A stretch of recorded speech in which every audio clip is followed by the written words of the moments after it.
សួស្តីអូយមកចូលតមើលអ្នកហែកតិចមើលចូលមើលអ្នកហែកមើលឬគេប្រាប់ខ្ញុំមកថាមានគេផុសរូបខ្ញុំឲ្យនិយាយស្អីទេចូលមើលតិចសិននេះឃើញបាត់រូបខ្ញុំផុសមែនវានិយាយស្អីអូស្តាញ់ចឹងអីវិញអាអ្នកហែកវាហែក account បងខ្ញុំ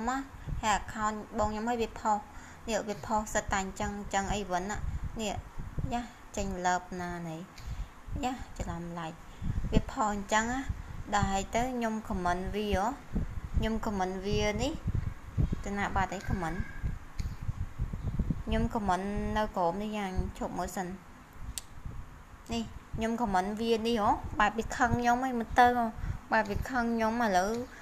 ដល់ពេលវាយករូបខ្ញុំយកមកផុសម្ដងយករូបខ្ញុំយកមកផុសម្ដងអញ្ចឹងមិនថាមនុស្សអូខ្ញុំខ្ជិលឆ្កែបើវាកំពុងតែព្រុសយើងហើយបើយើងនៅដើរចូលទៅរកវាបើវាមិនខំយើងក៏វាព្រុសយើងកាន់តែខ្លាំងដែរអញ្ចឹងអាអ្នកហែកនេះវាដូចឆ្កែអញ្ចឹងណាហើយចោះអហោសកម្មមកវាតើមិនបាច់ចាប់ទោសចាប់កំហុស